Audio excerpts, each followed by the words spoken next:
I'm very, very, very pleased and excited to present Karen Monroe, who will be our new superintendent of county education.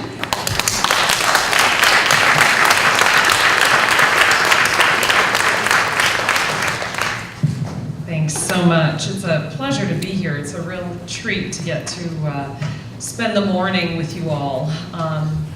This is work that is near and dear to my heart. And I was once a preschooler. So some of my earliest memories are of preschool. And it's not that I learned what my colors were. I don't remember learning that. I don't remember learning how to count particularly, but I remember learning how to be in school, how to be a student. I also remember being served prune juice, and I really wouldn't recommend that for any preschooler. So tomato juice and prune juice days, I never got recess because I just couldn't get it down. So I remember that too. But it's as we've been talking about all morning, an extremely impressionable time, and a time when we can make great differences for children. One of my father's nearly 80, and he remembers a lot of his preschool experiences. So he remembers songs from preschool, he remembers his teachers from preschool. He's unusual in that way. But what he also remembers is that it was nearly free for his working mother.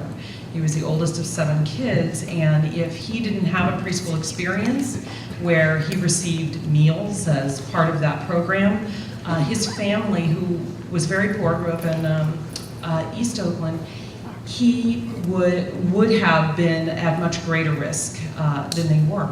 So I feel like we are coming back together to try to reinstate some things that we knew worked and have suffered from funding cuts over the years. And we're really poised at this point to look at the opportunity we have with this new funding as it grows incrementally. And I really feel the energy in the room that you all are just waiting to do fantastic things for children in the preschool realm.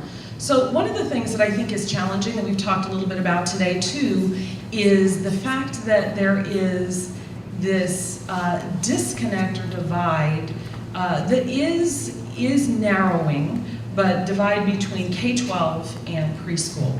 So I was a principal in Oakland, and we had an early childhood center on campus. Could not tell you the name of one person who worked there. Had no idea who the principal was. This was at the Cesar Chavez Educational Center, and it was not because I didn't care. I care deeply, but when you're a principal, you have many hats that you wear, and there just wasn't a venue, a way of connecting with that center. We connected during disaster drills quite frequently, but that was about it. And then my last year, we actually had an event where we brought those teachers together, but it wasn't anything that lasted.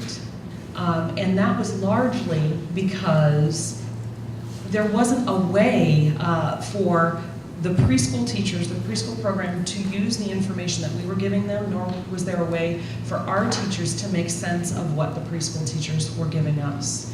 And I think that we're working to break down those barriers. I think that's extremely important for the success of TK and preschool as well. So another critical aspect of making sure all children have access to preschool is this notion of learning what I think I learned. I also had a family that reinforced this, so I just need to say that. But this idea of self-regulation. It now has been identified as one of the most critical indicators of life success, not just school success, but how successful you're going to be on a job, how successful you're going to be in relationships. And that starts arguably before children get to preschool, but certainly is reinforced by high-quality preschool programs. So you are doing the work on the ground. It is my job, and you have my commitment and pledge to do all I can at the County Office of Ed. I feel like we are squarely positioned to build bridges, to to make connections between the work you do and the work that's being done in the K-12 system. Many of you know that the County Office of Ed convenes the 18 superintendents every month, convenes the 18 district associate superintendents, convenes the head of IT, the head of business for all the districts. I don't know why, this is going to change, but I don't know why we don't bring together the early learning community. Just talking to some folks at my table, you know, it's district by district. They're going to each district trying to gain support for this important work, and that's something we can definitely help with, and that I'm really looking forward to helping with. The last thing that I'll say, and it is probably one of the most sobering parts of the consequence of not having a good early start for children, is that the county office has the classrooms and juvenile hall.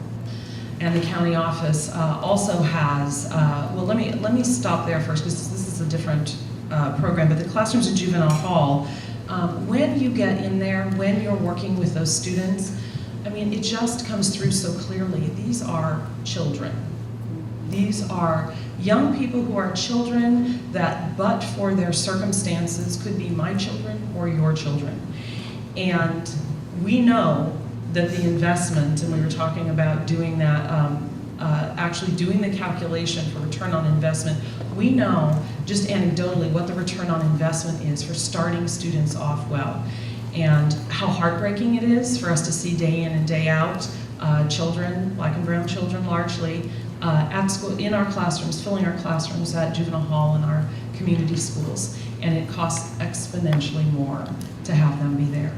So you are changing lives, you are saving lives with the work that you do, absolutely interrupting and changing trajectories in a very real and important way.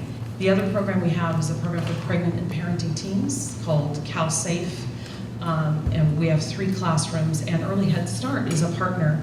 And though it is important for those girls to stay in high school, I think one of the most important things that we do is make sure that their children get an excellent start and they get parenting, gain parenting skills through that. So that is a clear point of partnership for us with the work that you all do.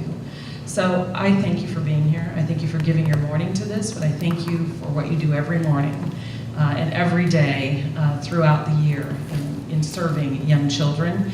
And let's grow this. You know, let's really make sure that our voices are heard at the policy level. That's something that many of you in the room are able to do.